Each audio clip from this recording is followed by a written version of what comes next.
तो आज की बड़ी खबर आ रही है सीधे ही लीगल कॉन्क्लेव से, पार्लियामेंट से।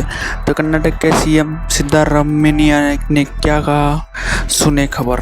As we embark upon to explore the constitutional ideals of social justice based on ideas of equality and fraternity in this wonderful and relevant event organized by the legal department of the AICC, one must but look back at the legacy of the lofty ideals of the founding father of our constitution, Sri Baba Saheb Ambedkar, and the finest prime minister of this nation, Sri Jawaharlal Nehru, who have put India on the path of social justice.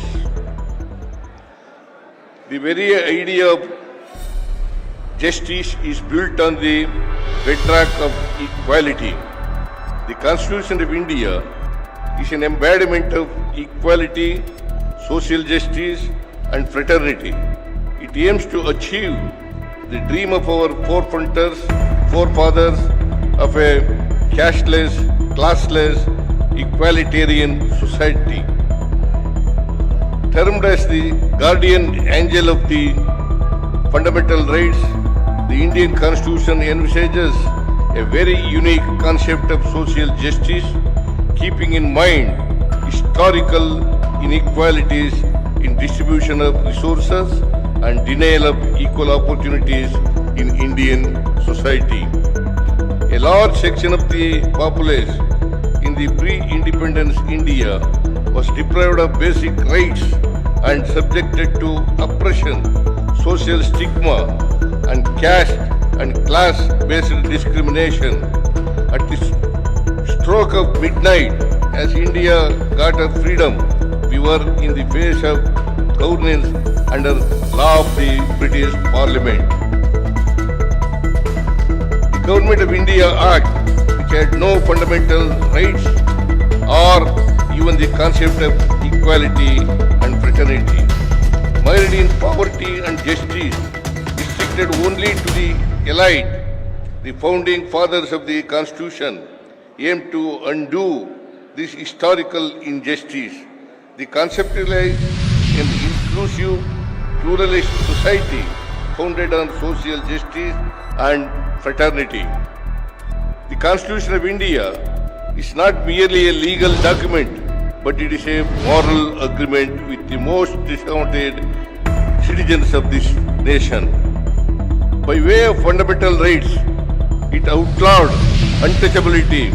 Article 17 gave us equality before law, Article 14, and enshrined affirmative action under Article 15 and 16, not as a charity but as justice, as a matter of right.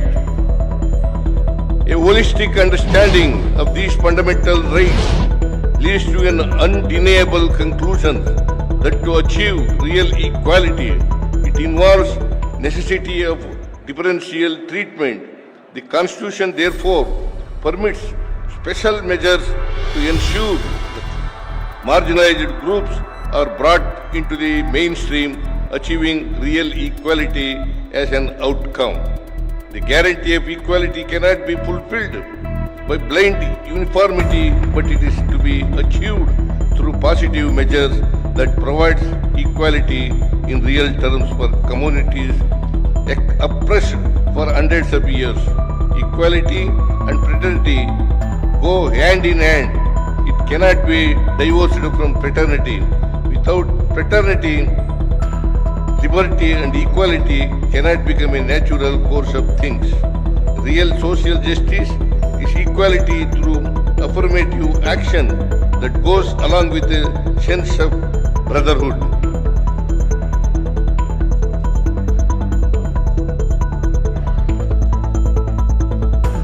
I quote Baba Saheb, fraternity means sense of common brotherhood of all Indians of India being one people. The virtues of liberty by themselves do not create fraternity. In a vastly diverse society, the Constitution requires cultivating a common brotherhood so that social divisions can be transcended. As Chief Minister of Karnataka, I am committed to fulfilling the real objective of social justice, which in itself encompasses equality through affirmative action and building sense of brotherhood among us all. The most marginalized of people who have remained socially, educationally and economically backward, as well as those who have been ostracized through the course of history by untouchability and social isolation, have to be identified and through every known means and mechanism under the Constitution of India be brought into the mainstream. The resources of this nation and the varied opportunities available must be so distributed that we achieve real equality. As Justice Krishna said, social justice is not a simple slogan, it is the process through which law operates to produce equality in actual life. My government in Karnataka has ordered a survey to identify the various communities who are still socially and educationally backward and provide them with reservation to achieve real equality. We have also commenced a survey of various scheduled castes in Karnataka to provide internal reservation to the scheduled castes based on their population. Through these affirmative actions, as envisaged in our Constitution, I am sure we are on the right path to achieving social justice, real equality and fraternity. Karnataka is the pioneer in apportioning funds exclusively to the scheduled castes and scheduled tribes proportionate to their population through the SCP and TSP Act. We have also provided 32% reservation to the backward classes and successfully implemented not just the Mandal Commission report but gone beyond it. Leaders like Srimati Indira Gandhi ji used affirmative action to uplift the backward class and marginalized sections through reforms such as the 20-point program and nationalization, while Sri Rajiv Gandhi ensured reservation for the backward classes and women at the Panchayat and ULB level through the 73rd and 74th constitutional amendment. The Congress believes that social justice cannot be postponed. It must be delivered right now, right here. We cannot be blinded to the obvious. The policies and politics of the present dispensation in the country is to disempower the backward and marginalized classes and empower already powerful, thereby creating a majoritarian state.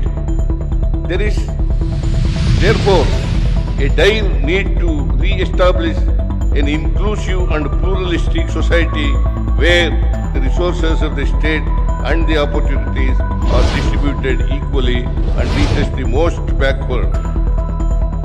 The have-nots must find a voice, and this can be achieved by empowering the most backward classes in society.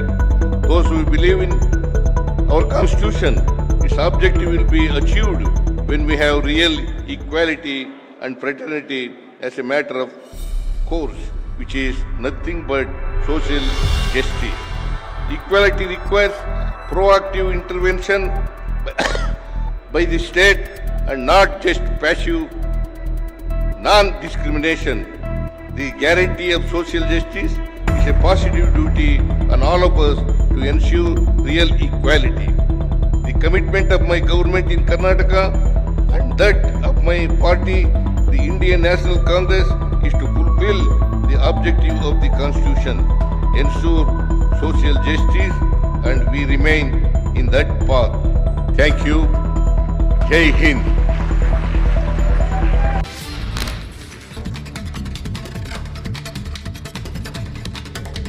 और दूसरी खबर आ रही है सीधे legal conclave से। पूर्व विधि मंत्री ने बताया कि आंकड़े होश उड़ गए। तो खबर आप सुने। I welcome all the delegates from all over the country, including, I'm told, 300 delegates from Tamil Nadu. I welcome all of them. Since we are running over the schedule, I shall be very brief.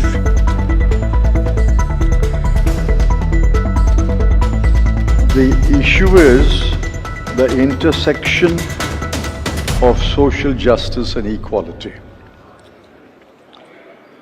and the intersection of law and politics. These are vexed questions.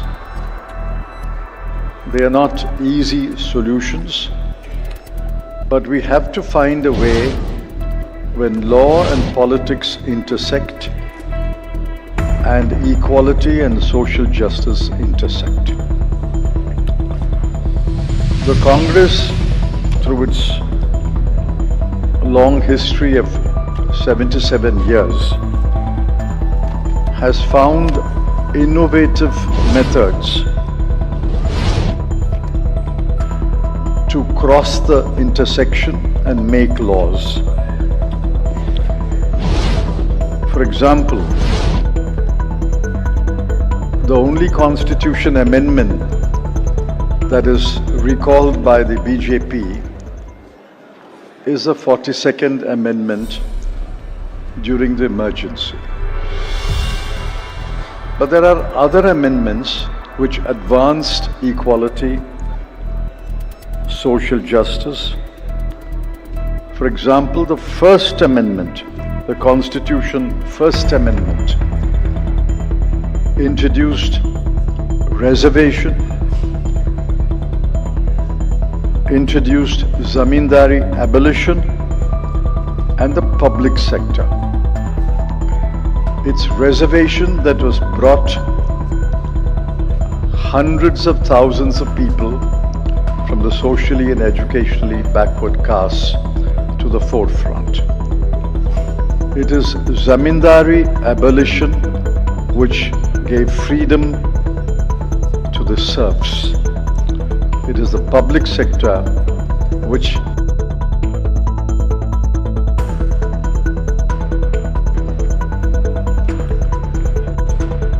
the Constitution 42nd Amendment is remembered for the wrong reason.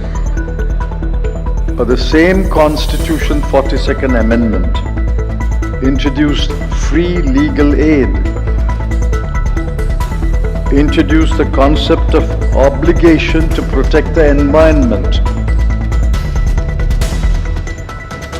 The Constitution 57th Amendment introduced the 10th schedule, which was an attempt, a futile attempt as it turns out, to prevent defections.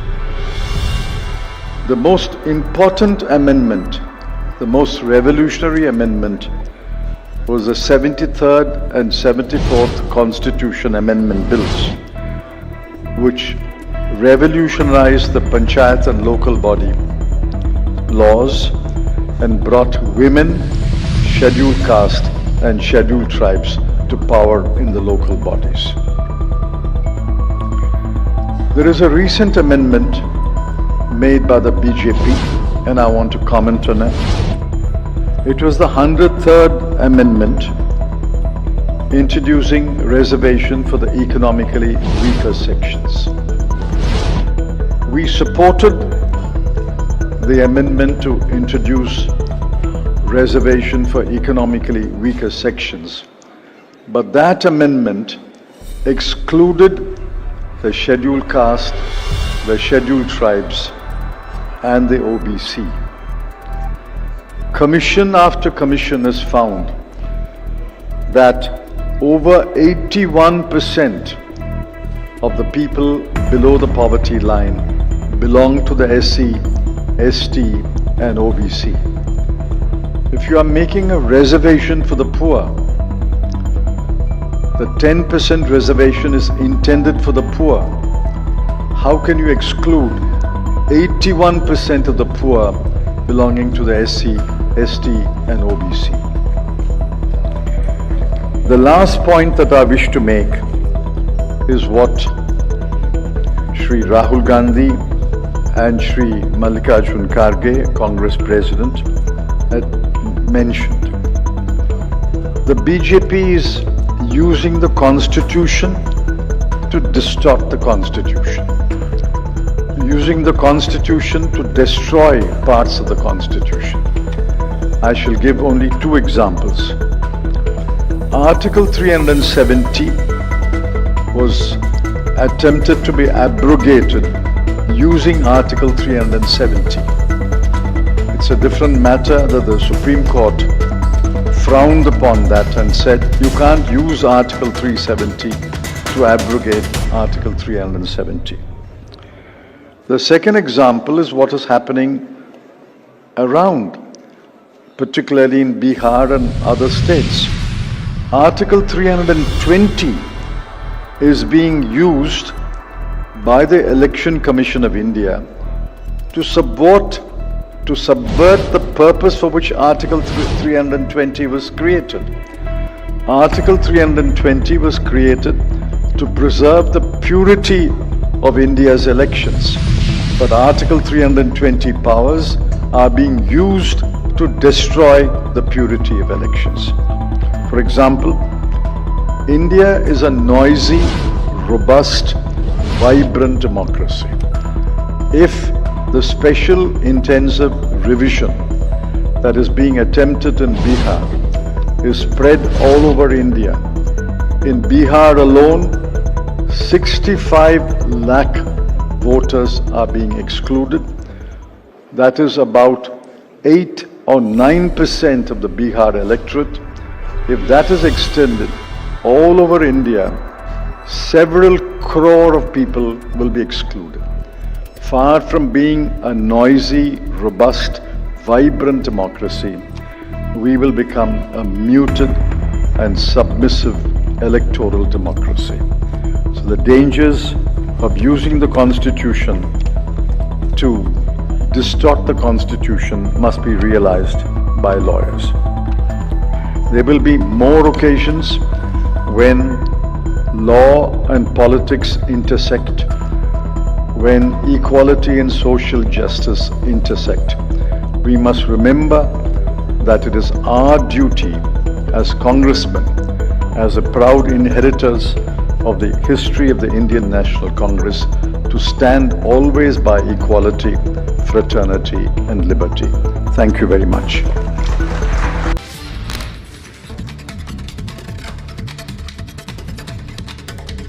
ये तीसरी खबर आती है conclave से, legal conclave से।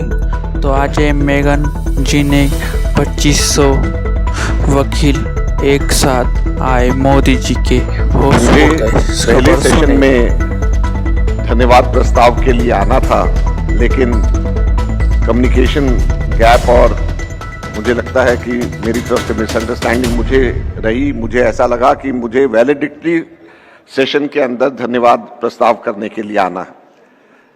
लेकिन मैं माफी चाहते हुए आप सब लोगों को बधाई देना चाहता हूं, कांग्रेस के विधि विभाग को बधाई देना चाहता हूं कि आपने कांग्रेस की सोच विचारधारा के अनुरूप पूरे दिन का सेशन, अलग अलग सेशंस आपने उस हिसाब से प्लान किया है। अगर कांग्रेस की विचारधारा के 5 स्तंभ हम अगर सोचें तो ये 5 स है जो कांग्रेस की विचारधारा को सही तौर के ऊपर परिभाषित करती है। और सबसे पहले है संविधानवाद, फिर सामाजिक न्याय, फिर समावेशी विकास, फिर सर्वधर्म सद्भाव और 5वां संघीय ढांचे का संरक्षण। तो ये 5 स कांग्रेस की विचारधारा को सही तौर के ऊपर परिभाषित करती है। और संविधानवाद जो सबसे पहले जिसको मैंने कहा, वो एक ओवर आर्किंग अम्ब्रेला है, छाते की तरह, छतरी की तरह बाकी 4 विचारधाराओं को संरक्षण देती है।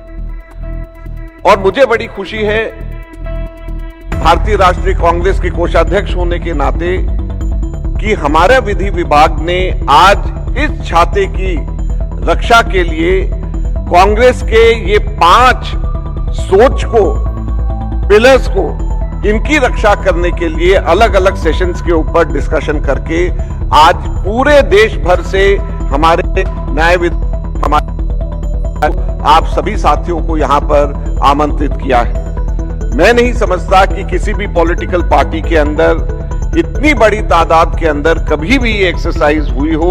मुझे बताया गया है लगभग 2500 वकील हमारे पूरे देश भर से यहाँ पे आए हैं और यहाँ पर भी हैं एआईसीसी हेडक्वार्टर्स तक के में भी लाइव टेलीकास्ट देख रहे हैं और यहाँ पर भी अलग अलग जगहों के ऊपर आप सब लोग देख रहे हैं। आपका मैं स्वागत करता हूँ, हमारे विधि विभाग को धन्यवाद करता हूँ कि आपने यहाँ पर इस प्रकार का आयोजन किया है जो अपने आप में अद्वितीय है और पहली बार शायद ऐसा हो रहा है। मैं अंत में धन्यवाद करना चाहूंगा मल्लिकार्जुन खड़गे साहब का, राहुल गांधी जी का भी और प्रियंका गांधी जी का भी, जिन्होंने यहाँ पर आज सुबह भी आए और प्रियंका जी ने एक और सेशन, वैलिडिक्टरी सेशन यहाँ पे एड्रेस करना है। मैं अपने तमाम नेताओं का और आप सभी वकील साथियों का बहुत बहुत हृदय की गहराइयों से आभार व्यक्त करता हूँ और अभिषेक सिंघवी जी को बधाई देता हूँ कि आपने ये कार्यक्रम का आयोजन किया। और फिर से अंत में आज सुबह की अनुपस्थित रहने के लिए जो मेरी तरफ से, मेरी सोच में एक मिसअंडरस्टैंडिंग थी, मैं आप सब लोगों से माफी चाहता हूं। बहुत बहुत धन्यवाद। जय हिंद, जय भारत, जय कांग्रेस।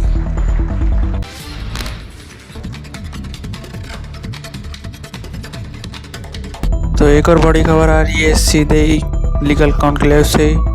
तो सीएम रेवन्नाथ रेड्डी ने कहा कि 75 साल से मोदी जी ने कांग्रेस परिवार को तेलंगाना की ओर से मैं नमस्कार कहना चाहता हूं।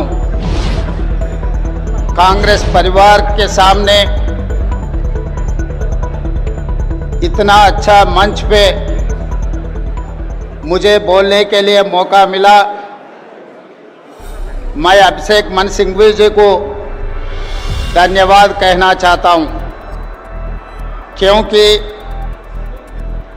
बहुत कम मौके पे ऐसा मौका मिलेगा देश के बारे में, संविधान के बारे में, सोशल जस्टिस के बारे में, फ्रीडम के बारे में, डेमोक्रेसी एंड कॉन्स्टिट्यूशन के बारे में बोलने का बहुत कम मौका मिलेगा। इस समय पर मैं एक बात साफ कहना चाहता हूं, कांग्रेस पार्टी आजाद से पहले शुरुआत किए।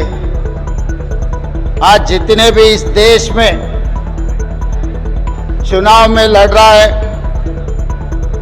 सत्ता में आकर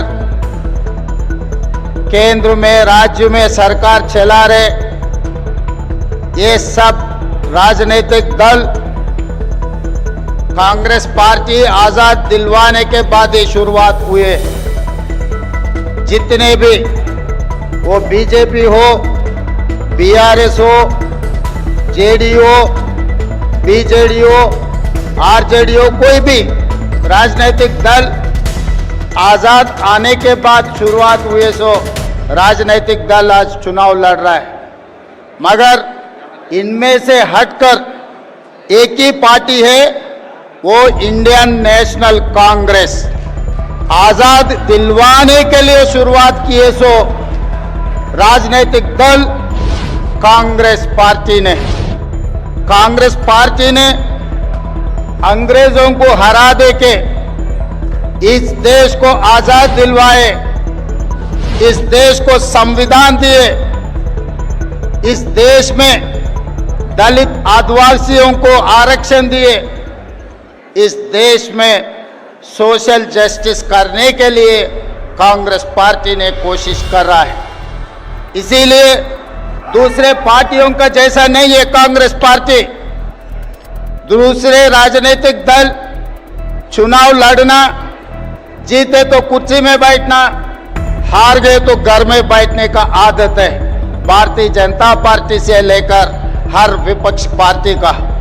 मगर एक ही राजनीतिक दल चुनाव हारने दो, चुनाव जीतने दो, जनता के लिए जनता के बीच में रहकर इस देश राजनीतिक दल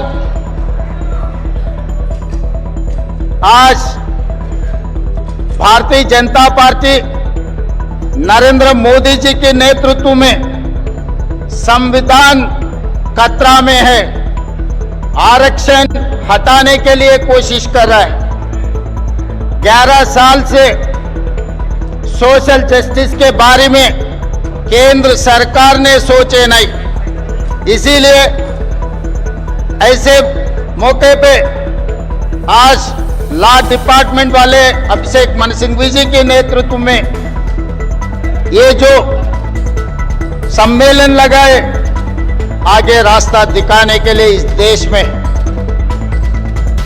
सोशल जस्टिस के लिए हम लोग एक कार्याचरण लेके आगे जाने के लिए हम लोग कोशिश कर रहे हैं। आज कांग्रेस पार्टी ये राजनीतिक दलों के जितने भी पार्टी के नेता लोग हैं, ये बिगड़ा हुआ नेता लोग हैं, ये बिगड़ा हुए नेता लोगों को रास्ते में लाने के लिए कांग्रेस पार्टी ने कोशिश कर रहा है।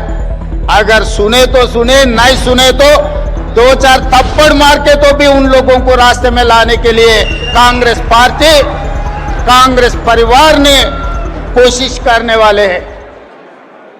कभी कभी भारतीय जनता पार्टी के नेता लोग ये कहते हैं कि कांग्रेस पार्टी ने क्या किया। मैं बीजेपी नेता लोगों को मैं ये याद दिलाना चाहता हूं, कांग्रेस पार्टी ने 140 साल पहले 140 करोड़ जनता को आजाद दिलवाने के लिए अंग्रेजियों को हराने में पहले कदम उठाए, अंग्रेजियों को हरा देके इस देश को आजादी दिलवाया कांग्रेस पार्टी ने।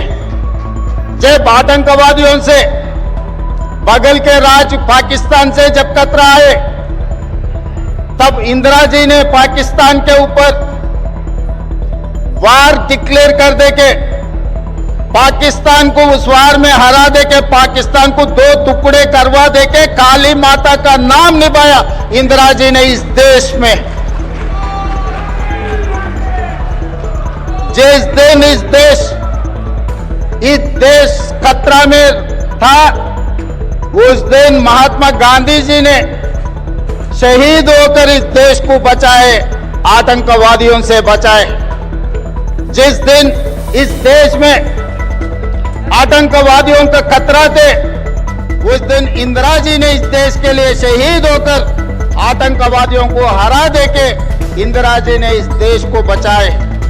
और तीसरी बार इस देश आतंकवादियों के हाथ में खतरे में रहा तो राजीव गांधी जी ने शहीद होकर इस देश को बचाया, आतंकवादियों को हरा दिए इस देश में। यही नहीं, जब जब ब्रिटिशों को पाकिस्तानियों को हरा दिए तो कांग्रेस पार्टी आज नरेंद्र मोदी जी भारतीय जनता पार्टी को हराने के लिए कोई कम नहीं है। हमारे कांग्रेस पार्टी परिवार ने आने वाले चुनाव में बीजेपी और नरेंद्र मोदी जी को हरवाने के लिए कांग्रेस पार्टी पूरा कोशिश जारी रहेंगे। और बार बार गांधी परिवार ने क्या किया, यही सवाल उठाते रहता है। इस देश के लिए महात्मा गांधी जी ने शहीद हुए, इंदिरा जी ने शहीद हुए, राजीव गांधी जी ने शहीद हुए। जिस दिन यूपीए 1 जब कांग्रेस सरकार बने, तब प्रधानमंत्री बनने के लिए श्रीमती सोनिया गांधी जी को सब गुजारिश किए, मगर she has sacrificed prime minister post, she has given to financial expert doctor Manmohan Singh को इस देश का प्रधानमंत्री बना देकर दुनिया में सबसे बड़ा ताकत के देश श्रीमती सोनिया गांधी बनाने के लिए मदद की है। उसके बाद राष्ट्रपति बनने का मौका मिले तो सोनिया जी ने राष्ट्रपति पद नहीं लिए, प्रणब दा को इस देश का राष्ट्रपति बना के सैक्रिफाइस का नमूना श्रीमती सोनिया गांधी जी है। और भैया राहुल गांधी जी ने, भैया राहुल गांधी के बारे में बीजेपी वाले बहुत कुछ कहते रहता है, मगर राहुल गांधी जी सैक्रिफाइस उन लोगों को समझ में नहीं आती, क्योंकि वो पार्टी जन्म लिया कुर्सी में बैठने के लिए। सैक्रिफाइस वो पार्टी को पता नहीं है।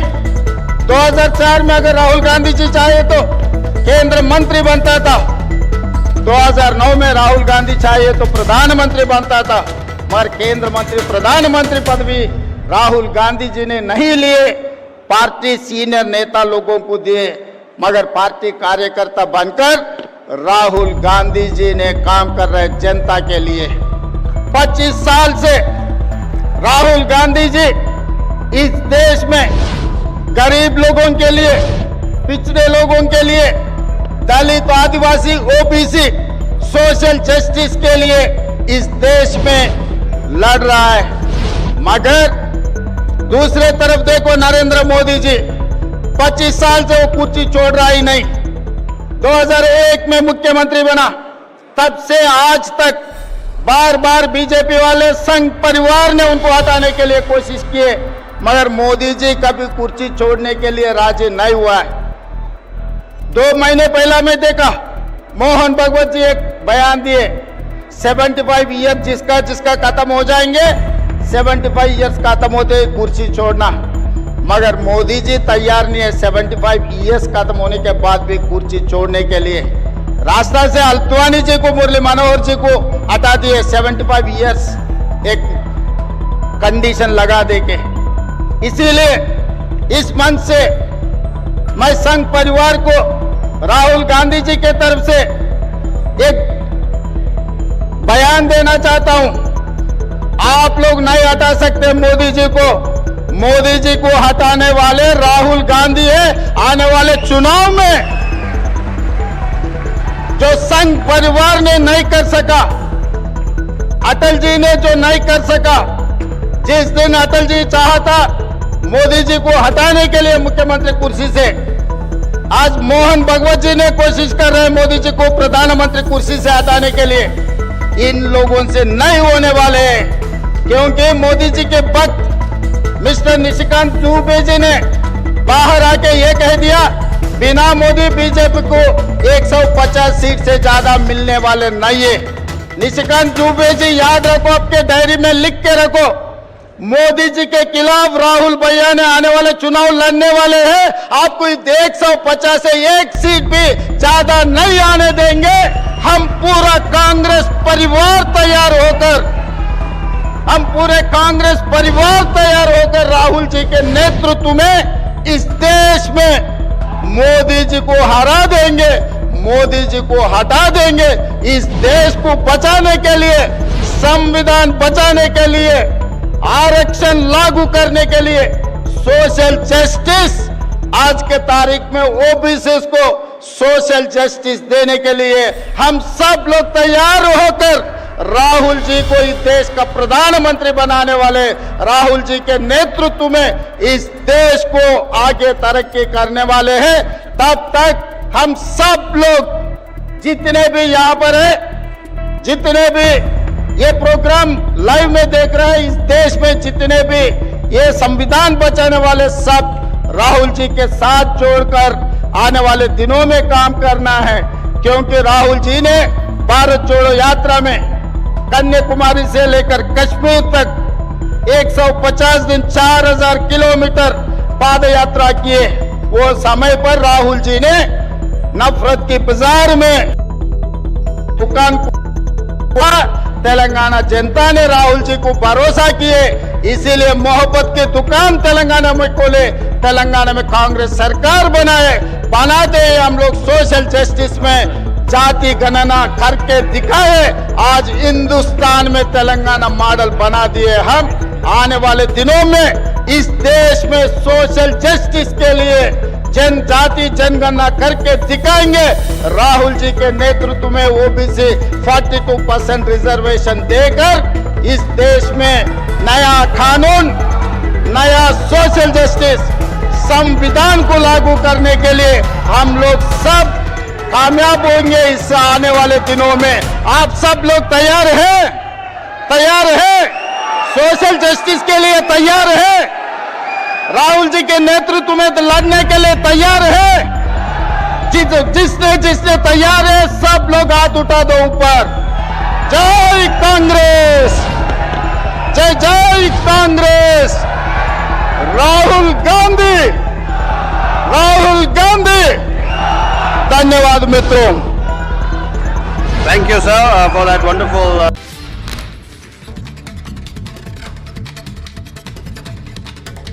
तो पांचवी खबर आते हैं सीधे ही लीगल कॉन्क्लेव से।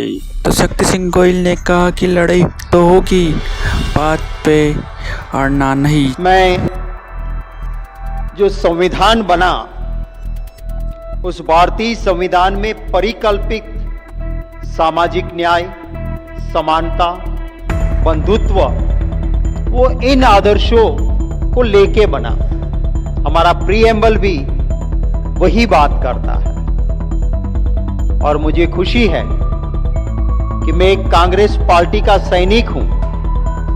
इन बातों के लिए लेकर जो संविधान बना उस संविधान के ड्राफ्ट को as a drafting committee chairman when Baba Saheb Ambedkar introduced this draft to the Constituent Assembly, जब वो संविधान सभा में बाबा साहब आंबेडकर ने वो ड्राफ्ट संविधान का रखा, वो उस वक्त पे 25 नवंबर 1949 संविधान सभा की डिबेट के अंदर वो वर्ड टू वर्ड लिखा है। और आंबेडकर साहब ने कहा कि जब मुझे ड्राफ्टिंग कमेटी का चेयरमैन बनाया तब मैं चिंतित था कि इतने सारे आर्टिकल्स, इतनी सारी बातें रखनी है, पर ड्राफ्टिंग कमेटी में ऐसे मेंबर्स रहेंगे जो हर बात पे अड़िंगा लगाएंगे, लड़ाई होगी, मैं संविधान का ड्राफ्ट तैयार कैसे करूंगा। बाबा साहब कहते हैं कि मेरी उन चिंताओं को आसान कर दिया कांग्रेस पार्टी की डिसिप्लिन और कांग्रेस पार्टी के समर्थन ने। बाबा साहब ने कहा कि ड्राफ्टिंग कमेटी में जब कोई भी बात आती थी, कांग्रेस कमेटी की वो डिसिप्लिन, कांग्रेस के मेंबर्स बहुमत में थे क्योंकि कॉन्स्टिट्यूट असेंबली में भी कांग्रेस ही बहुमत में थी, और उनकी जो डिसिप्लिन थी, उनकी जो सोच और समझ थी, उसने मुझे पूरा संविधान रखने में बहुत ही आसान कर दिया मेरा काम। आज हम बात करते हैं संविधान की, लेकिन इसी संविधान को तोड़ने का काम आज जो सरकार बैठी है वो कर रही है। राहुल गांधी जी हाथ में संविधान लेके लोगों के बीच जाके संविधान की रक्षा की बात करते हैं। कन्याकुमारी से कश्मीर तक भारत जोड़ो यात्रा, असल का संदेश तो वही था जो आज का विषय है हमारा, वही था बंधुत्व, एकता और समानता, उसको लेके वो चले।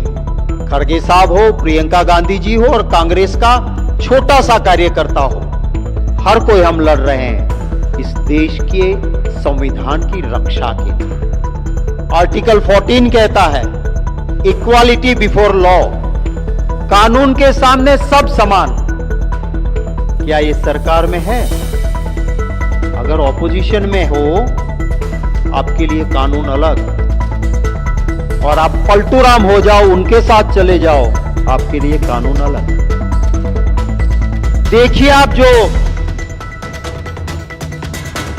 ये सबसे बड़ा भ्रष्टाचारी गुनहगार है मित्रों, ये चक्की पिसिंग, चक्की पिसिंग, चक्की पिसिंग जल जाएगा। वो जैसे ही विरोधी दल से उधर समर्थन में आ जाता है, पार्टी इन पावर के साथ आ जाता है, तक बन सकता है, उसके पर कोई दाग नहीं रहेगा। इनके सामने लड़ना, मैं सभी मेरे विद्वान वकील साथियों से विनती करता हूं कि कैसे दौर में हम लड़ रहे हैं, छोटे कार्यकर्ता लड़ रहे हैं जो संविधान बचाने के लिए, इस देश को एक और अखंडित रखने के लिए लड़ रहे हैं। प्लीज उनकी मदद करना। मैंने कहा नहीं, बिल वकील, ये छोटे गरीब लोगों के पास बिल देने के लिए पैसे नहीं है, उनको जरूरत है दिल के वकीलों की। जैसे हमारे कांग्रेस अध्यक्ष ने कहा कि ब्लड बैंक की तरह वकीलों की एक बैंक दिल के वकीलों की बने, मैं जरूर अभिषेक मनु सिंघवी जी से विनती करता हूं कि वो बैंक जल्द से जल्द बने और उसमें कहीं मुझे भी आप जोड़ दोगे, प्रो बोनो मैटर करने आ जाऊंगा, एफओसी मैटर करने आ जाऊंगा, कोई चिंता के बिना जो क्षमता है उससे काम करेंगे। आज कभी ना कभी हमारे वहां बहुत सारे ऐसे अच्छे विद्वान वकील मित्र हैं जो दिल के वकील हैं, बहुत अच्छे से ऐसे कॉज पे लड़ते हैं। हमारे नेताओं के खिलाफ वो जानते हैं कुछ मिला नहीं, कानून तो ये कहता है कि गुनाह हुआ है 10 दिन में एफआईआर करो, तुरंत चार्जशीट फाइल करो, पर यहां पर ये नहीं है।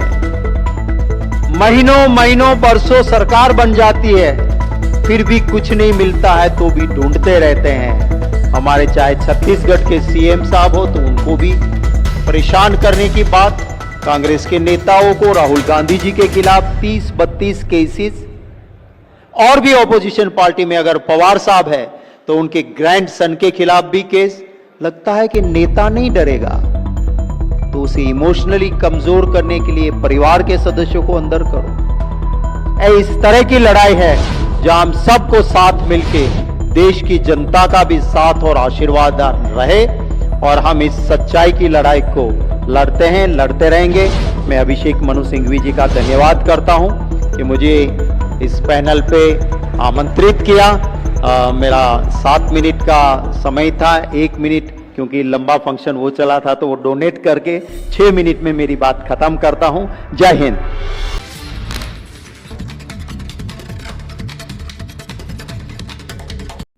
तो छोटी भी खबर आ रही है सीधे लीगल कॉन्क्लेव से। तो दीपेंद्र सिंह हुड्डा ने कहा कि बताइए बीजेपी का मतलब क्या है, तो तालियों से गूंजा हॉल। तो आप फटाफट खबर सुने, तब तक लाइक सब्सक्राइब कर। आज के इस कार्यक्रम की प्रेरणा जिन्होंने इस प्रकार से देश के कोने कोने से आप सबको यहाँ पर एक गुलदस्ते की तरह एकत्रित करने की एक बहुत बड़ी भूमिका निभाई है, बहुत बड़ा, बहुत सफल कार्यक्रम। मैंने शायद ऐसा कार्यक्रम कांग्रेस पार्टी के इतिहास में कम ही ऐसे कार्यक्रम याद हों। मैं बधाई देना चाहता हूं अभिषेक मनु सिंघवी जी को। ऐसे समय में आपने ऐसा कार्यक्रम जो यहाँ पर आयोजित किया है और हमारे पैनल को आपने टॉपिक दिया है social justice, the constitution, ideas of equality and fraternity, बराबरी और भाईचारा, संविधान। ये टॉपिक ही नहीं है, ये वो शब्द हैं जिन पे आज की सरकार आक्रमण कर रही है, और ये वो शब्द हैं जो इस संगठन का ये कार्यक्रम हो रहा है कांग्रेस पार्टी का, ये उस संगठन की विचारधारा है। ये वो शब्द हैं जो हमारे देश का विचार है, ये आइडिया ऑफ इंडिया है, ये आइडिया ऑफ कॉन्स्टिट्यूशन है, इक्वालिटी, फ्रेटर्निटी, सोशल जस्टिस। आज जब हम इन शब्दों की चर्चा करने के लिए हमें अवसर मिला इस पैनल के माध्यम से, तो सबसे पहले हम अपने संविधान निर्माताओं को याद करें, उनकी सोच को याद करें, किस दृष्टि से संविधान बना था और उसका निचोड़ क्या था। जो मैं ये कह रहा हूं, ये आइडिया ऑफ इंडिया और आइडिया ऑफ कॉन्स्टिट्यूशन है, मैं ऐसा ही नहीं कह रहा। वो संविधान सभा जो 3 साल तक बैठी ऐसे समय जब दुनिया में ये कहा जा रहा था, विंस्टन चर्चिल पूर्व प्रधानमंत्री ब्रिटेन के वेस्टमिनिस्टर हाउस ऑफ कॉमन में खड़े होकर कह रहे थे कि हिंदुस्तान कुछ चंद महीनों में बिखर जाएगा, इस देश का कोई भविष्य नहीं होगा। संविधान निर्माता यहां दिल्ली में एकत्रित होकर सोच रहे थे कि किस विचार से देश को एक रखा जाए। मेरे स्वर्गीय दादाजी चौधरी रणबीर सिंह हुड्डा जी भी, बाबा साहब अंबेडकर जी, नेहरू जी, मौलाना आजाद, सरदार पटेल, राजेंद्र प्रसाद जी के साथ उस संविधान सभा में उनको भी योगदान देने का अवसर मिला, तो आखिरी दिन जब स्पीच हुई तो अंबेडकर जी ने एक बात कही, मैं कोट करना चाहूंगा। बाबा साहब ने पॉलिटिकल डेमोक्रेसी या सोशल डेमोक्रेसी, ये सोशल जस्टिस की जो बात आई है वो सोशल डेमोक्रेसी की उन्होंने शब्द का इस्तेमाल किया। We must make a political democracy a social democracy as well. Political democracy can not last unless there lies at the base of it social democracy. What does social democracy mean? He goes on. It means a way of life which recognizes liberty, equality and fraternity as principles of life. These principles are not to be treated as separate items in Trinity, but they are one. Liberty, fraternity and equality. आज का जो हमारा topic दिया गया है, equality, fraternity and social justice, ये social democracy, ये कल्पना थी, ये आदर्श था। इस आदर्श को लेकर देश आगे बढ़ा, लेकिन दुर्भाग्य से पिछले 11 साल में जो मौजूदा सरकार है, उस सरकार ने, जब हम कहते हैं कि संविधान पे आक्रमण कर दिया, ये केवल हम हल्के में ही नहीं कहते, संविधान की के मूल विचार पर जो बाबा साहब ने दिया, जो ट्रिनिटी, इन तीनों विचारों पर, स्वतंत्रता पर, हमारे देश के भाईचारे पर और समानता के आदर्श पर, तीनों पर भारतीय जनता पार्टी द्वारा पिछले 11 साल में निरंतर आक्रमण जारी है।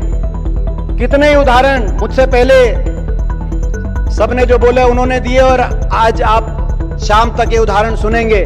स्वतंत्रता, अभिव्यक्ति की स्वतंत्रता पर आक्रमण, क्या खाते हो, क्या पीते हो, कैसे अपना जीवन जीते हो, कैसे अपने धर्म के पालन करते हो, हर चीज की स्वतंत्रता पर आक्रमण, भाईचारे पे आक्रमण।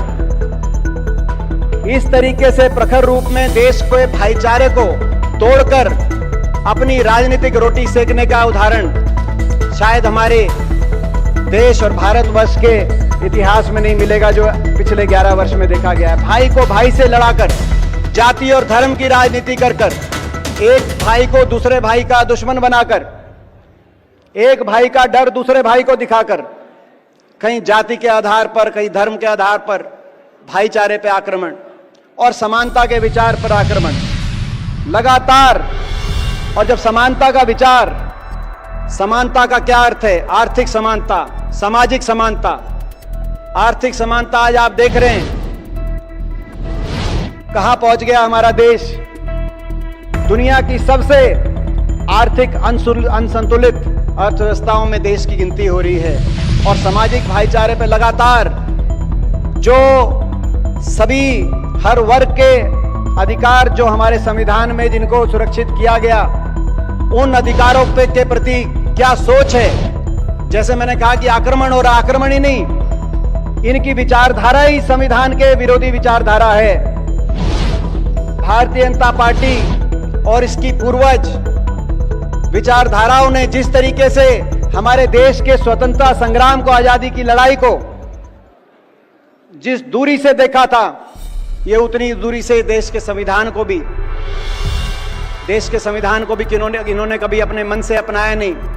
आपने देखा लगातार जो भी इनकी बातें आती हैं, कभी मोहन भागवत जी की बात आती है, आरक्षण को समाप्त करने की बात जो 2015 में उन्होंने कही, वहां से लेकर और अभी संसद में जब केंद्रीय गृह मंत्री जी कह रहे थे कि इतनी बार आप अंबेडकर जी को क्या भगवान स्वरूप मानते हैं, उनका यह अर्थार्थ था। आपने देखा उनकी सोच आ जाती है निहित, जिन वर्गों को अधिकार दिए गए उन अधिकारों पर कैसे प्रहार किया जाए, आरक्षण व्यवस्था पे कैसे प्रहार किया जाए, सामाजिक समानता के जो इतने वर्षों से जो प्रयत्न किए गए, उन प्रयत्नों को किस तरीके से उन प्रयत्नों पे आहत की जाए। आप देख रहे हैं देश में क्या चल रहा है। आरक्षण व्यवस्था को सीधे पे भी प्रहार किए जा रहे हैं और बैकडोर पे भी प्राइवेटाइजेशन के माध्यम से सरकारी क्षेत्र के रोजगारों को समाप्त किया जा रहा है। कितनी बड़ी संख्या में आप देख रहे हैं। और ये भाईचारा और ये जो पार्टी है, जैसे मैंने कहा, भाईचारे के तो इतने विरोधी है, भाजपा का तो नाम ये रखना चाहिए बीजेपी, अर्थात भाईचारा जलाओ पार्टी। देश के कोने कोने में जिन्होंने किया है तो भाईचारा जला के अपनी राजनीतिक रोटी सेक रहे हैं। और आज भी निरंतर आपने देखा कास्ट सेंसस की जब बात आई, राहुल गांधी जी ने बात उठाई कास्ट सेंसस की, किस तरीके से इन्होंने विरोध किया और प्रयत्न किया कि ना करना पड़े। लेकिन इतना लंबा संघर्ष और एक कास्ट सेंसस का की जब आवाज देश के कोने कोने से जब उठी, तो मजबूरी में, जैसे मजबूरी में संविधान को सर पे लगाना पड़ा। और इस सरकार का रिपोर्ट कार्ड क्या है? एक और रिपोर्ट कार्ड है इस सरकार का। 10 साल की सरकार के बाद भाजपा ने नारा दिया, क्या नारा दिया? 400 पार। और लोगों ने क्या नारा सोचा, समझा? 10 साल की इनकी नियत लोगों को समझ में आई और लोगों ने कहा इनका रिपोर्ट कार्ड ये है कि ये 400 पार का नारा इसलिए दे रहे हैं कि संविधान को बदलेंगे। ये आपका रिपोर्ट कार्ड है। भाजपा वोट मांग रही थी 400 पार करने के लिए और लोग वोट दे रहे थे संविधान को बचाने के लिए। ये इनका 10 साल का रिपोर्ट कार्ड है। तो आज ऐसे समय में जब चौतरफा हमला हो रहा हो इन संवैधानिक विचारों पर, संवैधानिक संस्थाओं को तार तार किया जा रहा हो, इलेक्शन कमीशन की बात हो, जुडिशरी की बात हो, पार्लियामेंट की बात हो। आपको याद होगा पार्लियामेंट को दरकिनार करके कैसे 3 कृषि कानूनों को ऑर्डिनेंस के माध्यम से पारित किया गया और उसके बाद बड़ा लंबा आंदोलन हुआ। 750 किसानों ने अपनी जान दी, लेकिन उनकी तरफ लेकिन संसद को दरकिनार करके देश चलाया जा रहा हो। ऐसे में इस विचार को बचाने के लिए, इस विचार की ढाल बनने के लिए कांग्रेस पार्टी की जिम्मेदारी सबसे ज्यादा है, हमारी जिम्मेदारी सबसे ज्यादा। और मुझे गर्व है, हमें गर्व है अपने नेता पे, राहुल गांधी जी पे, कि आज संविधान बचाने के लिए अगर देश में कोई एक योद्धा अगर सरकार के सामने कोई खड़े हैं तो राहुल गांधी जी खड़े हैं। हमें गर्व है इस बात पर। आपने देखा हर वर्ग की लड़ाई किस तरीके से राहुल जी लड़ रहे हैं। हर वर्ग के अधिकारों की लड़ाई, सामाजिक न्याय की लड़ाई राहुल गांधी जी जैसे लड़ रहे हैं। कास्ट सेंसस की बात हो, आरक्षण व्यवस्था को 50% से भी आगे बढ़ाने के विचार की बात हो, भूमि अधिग्रहण की जब उन्होंने सुधार किया किसानों को लेकर, चाहे वो उसकी बात हो, और चाहे हमारी तमाम सरकारों में हम धन्यवाद करते हैं। हमारे तेलंगाना के अंदर कास्ट सेंसस करके हमने दिखाया, हमारे आदरणीय सिद्धारमैया जी बैठे, कर्नाटक में हमने कास्ट सेंसस करके दिखाया ताकि हर वर्ग को उनकी संख्या के अनुसार उनको अधिकार मिले। तो आज ये लड़ाई हम लड़ रहे हैं और हमें विश्वास है कि आने वाले समय में न्याय की जीत होगी। ये जो आदर्श हैं, ये जो मूल्य हैं, ये देश के मूल्य हैं। भाजपा और आरएसएस ने जो इन पे आक्रमण किया है, ना सिर्फ हम ढाल बन के उनके इस आक्रमण को विफल करेंगे, लेकिन आने वाले दिनों में इस संवैधानिक मूल्यों की जीत का परचम पूरे देश में और लाल किले से भी वो परचम लहरा। मैं एक बार फिर मनु सिंघवी जी को बहुत बहुत मैं धन्यवाद करता हूं, बहुत बहुत मैं इनको बधाई देता हूं कि आज का जो ये कार्यक्रम, ये ऐतिहासिक कार्यक्रम है और सही समय पे कार्यक्रम है। बहुत बहुत धन्यवाद।